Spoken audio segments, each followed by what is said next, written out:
사랑의 샘, 평화의 소리, KCR 11시 종합뉴스, 365 헬스, 마이랑이 베이로 변호사 윤영준, 에듀킹덤 컬리지 다네모라, EL 디자인 전망 좋은 창, JMP 로 이완상 변호사 공동 제공입니다.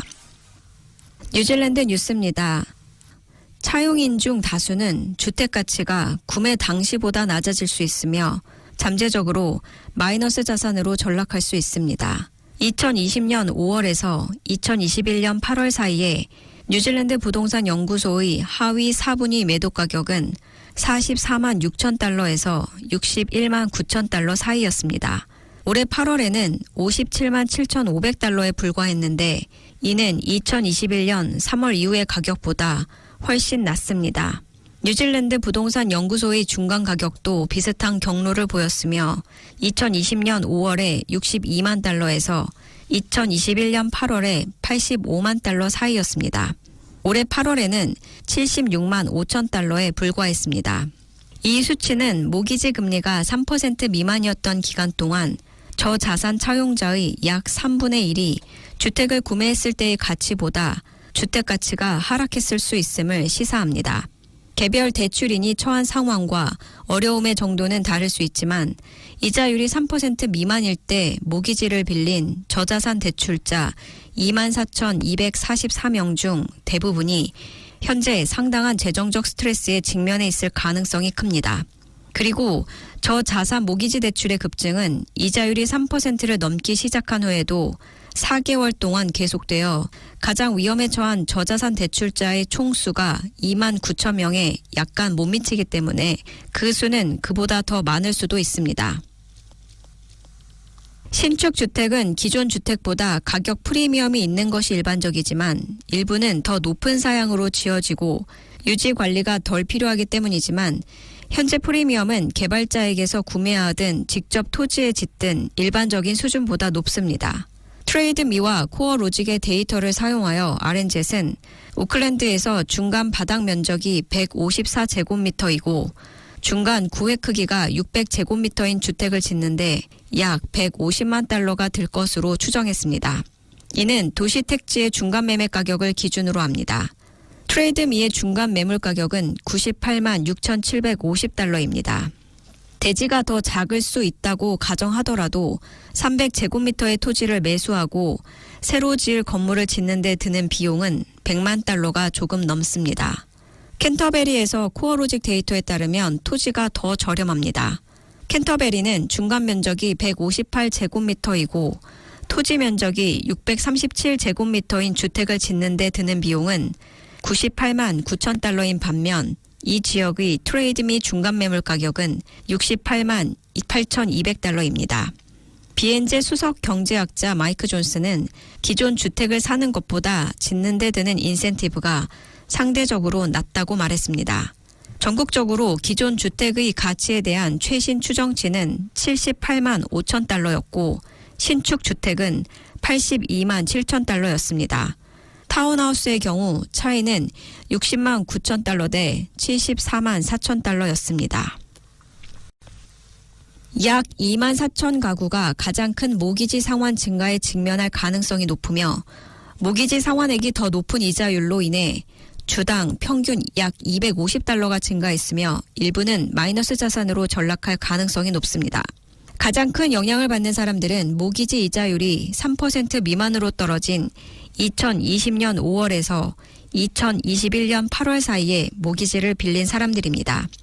그 기간 동안 주요 은행에서 제공한 2년 고정금리의 평균은 2.52%에서 2.88% 사이였습니다. 여기에는 중앙은행이 모기지 대출에 대한 대출 가치 비율 LVR 제한을 철폐한 2020년 5월 1일부터 2021년 3월 1일까지의 기간도 포함됩니다.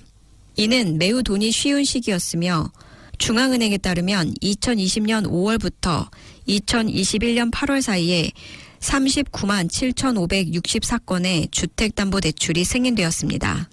이들 대부분이 주택담보대출을 다시 갚았을 때 주택담보대출 상환액이 상당히 증가했을 가능성이 있지만 가장 큰 어려움에 직면한 사람들은 보증금이 20% 미만인 저자산 대출로 부동산을 구매한 사람들일 가능성이 높습니다.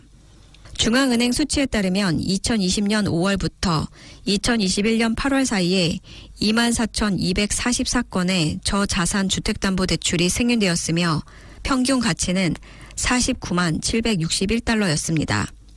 그 기간 동안 승인된 24,244건의 저자산 주택담보대출 중 거의 3분의 2, 65.4%가 주택을 처음 구매하는 사람들에게 승인되었습니다. 그 기간의 중간 시점의 평균 2년 고정금리는 2.58%였습니다.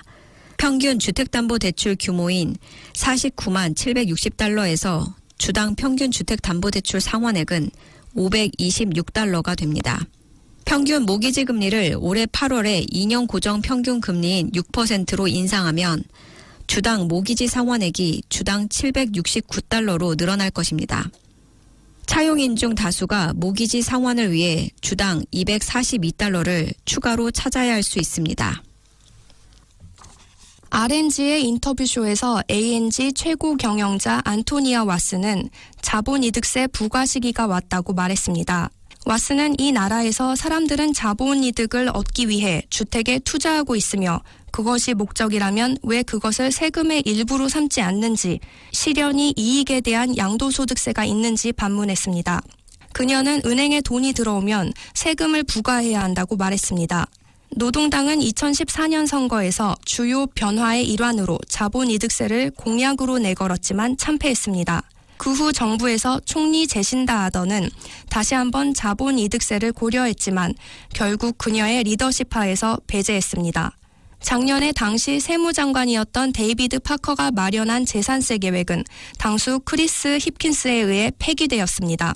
노동당은 작년 선거에서 패배한 후 다시 이 아이디어를 검토하고 있습니다. 정부는 자체 사용을 위한 최소한 하나의 위성을 2030년까지 발사할 계획입니다. 뉴질랜드는 현재 다른 국가나 회사가 소유한 우주 자산에 거의 전적으로 의존하고 있습니다. 화요일에 발표된 우주 및 첨단 항공에 대한 새로운 전략에 따르면 2030년까지 국가 위성 발사 임무가 설정될 것으로 밝혔습니다. 짧은 전략 문서에 따르면 하나 이상의 주권 위성을 개발, 제조, 발사 및 운영하여 국가 임무를 수립할 것으로 되어 있습니다. 또한 이 전략은 내년 말까지 우주 및 첨단 항공에 대한 세계 최고의 규제 체제를 도입하여 산업 규모를 연간 30억 달러 이상으로 2배로 늘리겠다고 약속했습니다. 여기에는 회사가 기술을 조정할 때마다 완전히 새로운 승인 절차를 거쳐야 하는 요구사항을 제거하는 것이 포함되었다고 우주부 장관 저디스 콜린스가 성명에서 밝혔습니다. 지금까지 전해드린 뉴질랜드 뉴스는 뉴스허브, 원뉴스, R&G, 뉴질랜드 헤럴드, 스터프, 인터레스트.co.ng에서 간추렸습니다. 오늘의 환율 정보입니다. 뉴질랜드 달러와 대비 원화의 기준 환율은 842원 85전, 한국에서 보낼 때 851원 27전, 한국에서 받을 때 834원 43전입니다.